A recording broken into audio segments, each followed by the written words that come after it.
Há um tempo atrás eu estava fazendo o devocional com a Laura e a gente lia uma historinha da Bíblia, dessa infantil mesmo, e depois a gente conversava a respeito e orava junto. E eu gosto de seguir a ordem que está na Bíblia. E eu lembro que a gente ainda estava na parte de Moisés quando a Laura começou a pedir: eu quero a história do peixe, eu quero a história do peixe. No começo eu não quis conversar com ela sobre a história do peixe porque não estava na ordem. Mas depois a gente falou sobre a história do peixe e hoje eu vou falar com você sobre essa história. Vamos lá? Oi, eu sou a Sayuri aqui do Engrenagens e hoje nós vamos conversar sobre Jonas. Pouco depois da Laura me pedir para contar a história de Jonas, eu fui convidada a trazer uma palavra no culto doméstico da família do Bruno. E aí eu estava orando, né, me preparando para esse momento, e eu lembro que eu fechava os meus olhos e eu lembrava da Laura falando assim: eu quero a história do peixe, eu quero a história do peixe. E aí eu fui ler Jonas. Como é um livro bem curtinho, eu acho que eu li umas 10, 15 vezes seguidas, assim. E é um livro muito legal.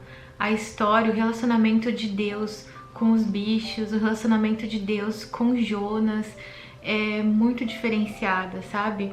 Jonas é um profeta muito verdadeiro, né? E ele é verdadeiro não naquele sentido de santo, mas ele falava coisas pra Deus que a gente fala pra um amigo, sabe? Parece mesmo que Jonas era muito amigo de Deus. Eu vou resumir uma parte dessa história, que é a parte que eu vou usar para trazer a mensagem de hoje. A história de Jonas começa com Deus falando com Jonas. E Deus, né, fala para Jonas: você vai ter que ir para Nínive porque lá a coisa tá feia. E você vai ter que pregar para eles, né, para os ninivitas. E Nínive era a cidade inimiga de Jonas, né? Então Jonas, ao invés de obedecer a Deus, ele vai lá e pega uma embarcação num sentido aleatório lá para Espanha. Quando ele tá dentro do barco, começa a vir sobre o barco uma tempestade e aí os marinheiros ficam desesperados, começam a jogar a sorte e a sorte cai sobre Jonas, né? E Jonas, sincerão, fala pra eles: então, é que eu tô fugindo de Deus, eu desobedeci, tô fugindo de Deus. E aí os marinheiros falam: meu Deus, o que você fez? E agora? O que a gente faz com você? E aí Jonas fala: vocês vão ter que me jogar no mar. E os marinheiros não querem jogar Jonas no mar, sabe? Eles ficam lá fazendo o possível pra não ter que jogar Jonas no mar. Mas aí a tempestade começa a apertar mais, o barco tá lá quase afundando, e eles vão lá e jogam Jonas no mar, assim, pedindo perdão pra Deus, mas jogam. E essa é uma das lições que eu gostaria que vocês guardassem no coração de vocês. Nós precisamos ajudar as pessoas, mas tenta entender o contexto antes de você ajudar, porque às vezes se você estiver ajudando alguém a desobedecer a Deus, pode ser que você afunde no barco junto com ela. Mas o foco da história não é esse. Agora vem a parte que as crianças mais gostam e que eu mais gosto também, que é quando Jonas é jogado no mar e aí um peixão vem e engole Jonas. E aí quando Jonas tá lá dentro da barriga do peixe, ele faz uma oração e ele fala pra Deus: Deus, eu vou cumprir os meus votos com o Senhor, né? Em outras palavras, ele tá dizendo o quê? Deus, eu vou te obedecer, né? Parecia que era o fim pra ele, mas aí Deus vai lá, fala com o peixe, dá ordem ao peixe, e o peixe vai lá e cospe Jonas em terra firme, né? E isso é uma das coisas que me impressionam muito, porque é muito difícil você ver um peixe de uma magnitude tão grande a ponto de engolir uma pessoa e estar em águas rasas, né? Isso é muito difícil, só mesmo pela ordem de Deus, né? E o que eu queria falar pra vocês é a respeito de obediência, né? Eu, há um tempo atrás, assisti um vídeo que o pastor falava assim, que às vezes a vida cristã é como um jogo de tabuleiro. Enquanto um não faz a sua jogada, o outro também não pode fazer, porque cada hora é a vez de um, né? E que às vezes é a vez de Deus, às vezes é a nossa vez. E é verdade, né? Eu já comprovei na minha vida que algumas vezes algumas bênçãos não são liberadas na nossa vida por conta de alguma desobediência, de alguma coisa que a gente deveria ter feito e que não fez, né? Recentemente eu sabia que eu tinha que perdoar que eu tinha que liberar o perdão, assim, pra algumas pessoas, no plural.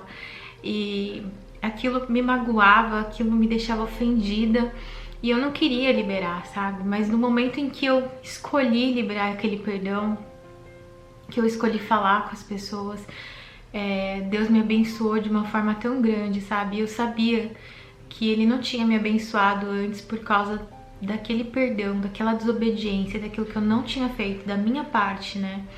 Não tô falando que todas as vezes que a gente tá numa situação difícil é por conta da nossa desobediência. Não, tem outras situações. Mas vale pensar, se você estiver num momento difícil, tenta pensar se de repente não é a sua vez da jogada, sabe? Eu tô relendo, né, o Pentateuco e talvez você se identifique, mas eu sempre pulei algumas partes. A parte da construção do templo, a parte do recenseamento, as ofertas eu sempre pulava, mas esse ano não, hein?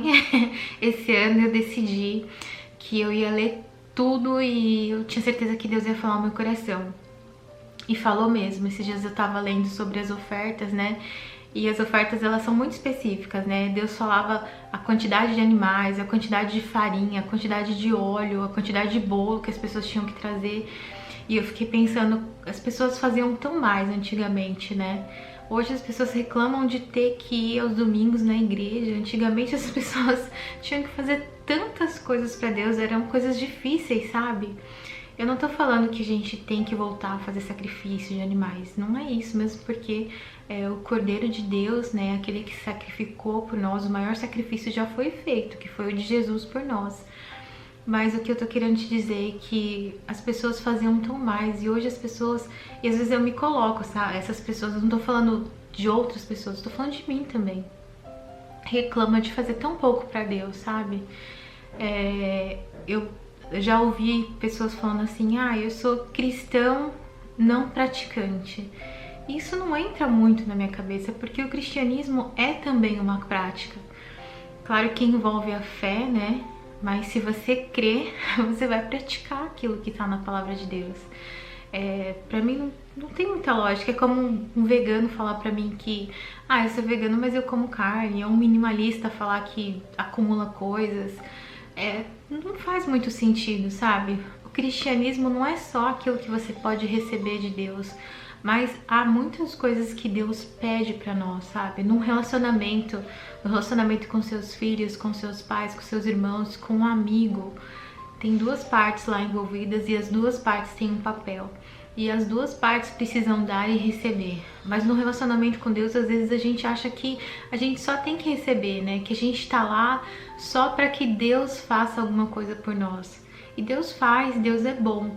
Mas eu quero que você se pergunte, qual é a sua parte? Será que é a sua vez da jogada? E eu queria ler com vocês um versículo, na verdade são dois, né? O primeiro fica em João 14:15 e diz assim: se vocês me amam, obedecerão aos meus mandamentos. E o outro fica em Tiago 1:22 e diz assim: sejam praticantes da palavra e não apenas ouvintes, enganando vocês mesmos. Então guarda essa palavra no seu coração. Se você quer ter um relacionamento com Deus, pensa sobre a sua parte desse relacionamento, né? Porque Deus sabe a parte dele e você sabe a parte de Deus também, né?